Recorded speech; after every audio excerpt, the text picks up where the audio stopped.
Welcome back to my channel with ancient history shorts. Friend, आज का topic है अशोक के अभिलेख। इन अभिलेखों के द्वारा हम मौर्य साम्राज्य और अशोक के इतिहास के बारे में जानकारी प्राप्त कर सकते हैं। ये बहुत ज्यादा इंपॉर्टेंट है, यहाँ से बहुत ज्यादा क्वेश्चन पूछे जाते हैं। अशोक के जो अभिलेख हैं, इन्हें हमने 3 भागों में डिवाइड करा है, शिलालेख में, स्तंभलेख में और गुहालेख में। शिलालेख को वापस से 2 भागों में विभाजन किया गया, इसका दीर्घ शिलालेख में, लघु शिलालेख में। स्तंभलेख को फिर 2 भागों में विभाजन करा गया है, दीर्घ स्तंभलेख और लघु स्तंभलेख में। सबसे पहले जो अशोक की जो अभिलेख के बारे में जो खोज करी थी वो टिफैंथलर ने करी थी। किसने करी थी? टिफैंथलर ने। कौन से अभिलेख की खोज करी थी? दिल्ली मेरठ स्तंभलेख के रूप में। इसे हम याद कैसे कर सकते हैं? दिल में फैन, या दिल्ली से दिल लिया, मेरठ से मैं, और यहाँ से हमने फैन ले लिया, अर्थात दिल में फैन। तो टिफैंथलर ने सबसे पहले इसकी खोज करी थी। कब करी? 1750 में। यहाँ से बहुत ज्यादा क्वेश्चन पूछा गया है। देखिए, सबसे पहले जो पढ़ा था वो पढ़ा था जेम्स प्रिंसेस ने। कब पढ़ा था? 1837 में, जो कि एक टकसाल अधिकारी था। इसे कैसे याद कर सकते हैं? इसने कौन से अभिलेख की खोज करी थी? दिल्ली टोपरा स्तंभलेख को इसने पढ़ा था। इसे कैसे याद कर सकते हैं?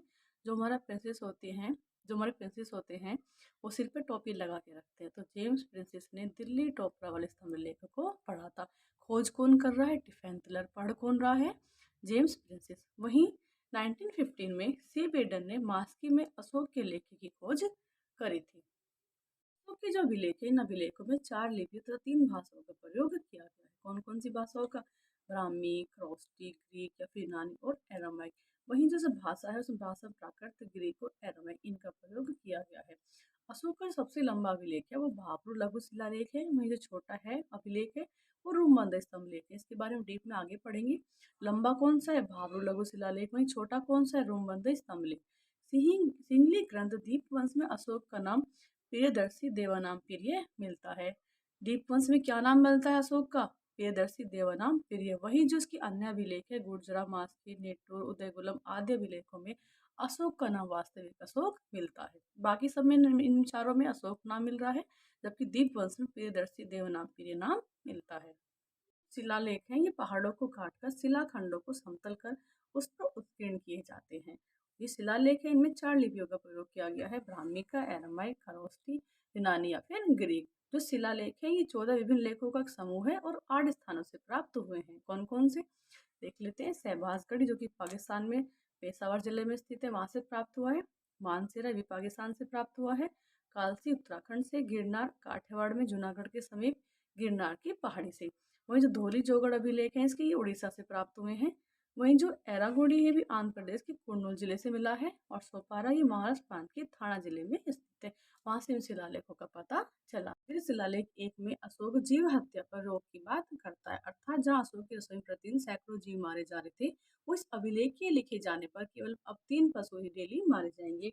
इसमें 2 मोर और 1 मृग होगा, और भविष्य में ये भी नहीं मारे जाएंगे।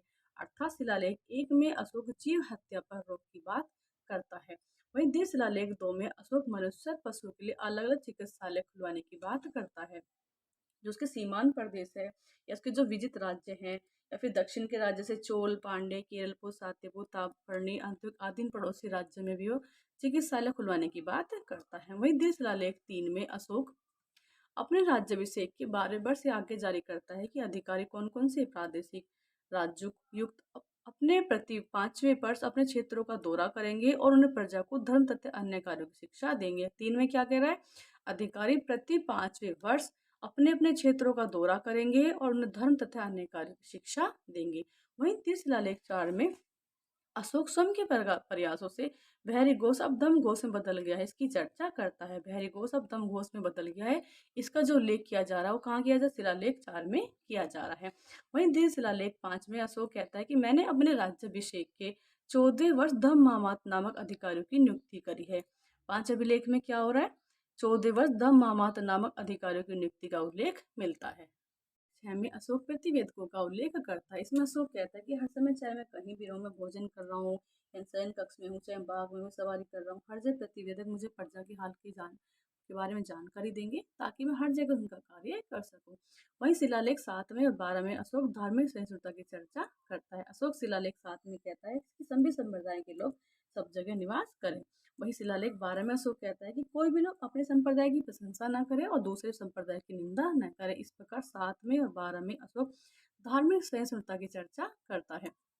वहीं शिलालेख 8 में अशोक तीर्थ यात्राओं की चर्चा करता है। इसमें अशोक अपने राज्याभिषेक के 10वें वर्ष बौद्ध गया, 12वें वर्ष निगलीवा और 20वें वर्ष लुम्बिनी जाने की बात करता है। यहाँ से भी क्वेश्चन आया हुआ है कि अशोक अपने राज्याभिषेक के कौन से वर्ष कहाँ जाने की बात कर रहा है। तो 10वें वर्ष में बौद्ध गया, 12वें वर्ष में निगलीवा और 20वें वर्ष लुम्बिनी जाने की चर्चा करता है। इस प्रकार शिलालेख 8 में तीर्थ यात्राओं का उल्लेख मिलता है। वहीं शिलालेख 9 में अशोक दासों सेवकों के प्रति शिष्ट व्यवहार, गुरुजनों का आदर, प्राणों के प्रति संपूर्ण व्यवहार की चर्चा करता है। इस प्रकार हम ऐसे ऐसा कर सकते हैं, नौ से सेवक या नौकर। तो शिलालेख 9 में दासों या सेवकों का उल्लेख मिलता है। वही शिलालेख 10 में अशोक यश और कीर्ति के स्थान पर धर्म पालन पर बल देता है, अर्थात धर्म पालन के बारे में शिलालेख 10 में चर्चा की गई है। वही शिलालेख 11 में इसमें अशोक धर्म की तुलना दान, प्रशंसा, बंटवारा तथा मित्रता से करता है। इसमें अशोक कहता है कि धम जैसा कोई दान नहीं है, धम जैसी कोई प्रशंसा नहीं है, तो धम जैसा कोई बंटवारा नहीं है और धम जैसी कोई मित्रता नहीं है। इस प्रकार अशोक शिलालेख 11 में दान, प्रशंसा, बंटवारा तथा मित्रता की तुलना धम से करता है। वहीं फिर शिलालेख 12 में इसके बारे में हम पढ़ चुके हैं पीछे, धार्मिक सहिष्णुता की बात करता है। वहीं दी शिलालेख 13 में अशोक राज्याभिषेक के 8वें वर्ष बाद कलिंग युद्ध की चर्चा करता है तथा इसमें अशोक सीमांत जातों को चेतावनी भी देता है तथा विदेशी राज्यों में धर्म प्रचार भेजने की चर्चा भी करता है। वह देश शिलालेख 14 में अशोक धार्मिक जीवन जीने हेतु प्रेरित करता है। धार्मिक जीवन के बारे में कौन से लेख में बात हो रही है? शिलालेख 14 में बात करता है। नेक्स्ट जो उड़ीसा के धोली और जौगढ़ के जो लेख हैं उनमें 11, 12, 13 उत्तीर्ण नहीं है, बल्कि उनके स्थान पर पृथक लेख लिखवाए गए हैं। उन्हें पृथक कलिंग प्रज्ञापन भी कहा गया है। जो प्रथम पृथक लेख है इसमें अशोक कहता है कि सभी मनुष्य मेरी संतान है तथा नगर के न्यायाधीश हमेशा सावधान रहे ताकि अकारण किसी को कैद या मृत्युदंड ना हो सके। अर्थात यहाँ पर अशोक निष्पक्षता से न्याय करने की बात करता है तथा उस उद्देश्य से प्रति 5वें वर्ष महामात्य नामक अधिकारी भेजने की बात करता है। कहाँ पर इसमें वो कौन कौन से राज्य की बात कर रहा है? इसमें उज्जैन की और तक्षशिला की बात करता है। वहीं दूसरे अभिलेख में अशोक कहता है कि जो सीमांत प्रदेश की अविजित जाति है वह मुझसे डरे नहीं, विश्वास रखे, इसमें सुख ही मिलेगा, दुख नहीं मिलेगा। थैंक्स फ्रेंड, मिलते हैं नेक्स्ट क्लास में।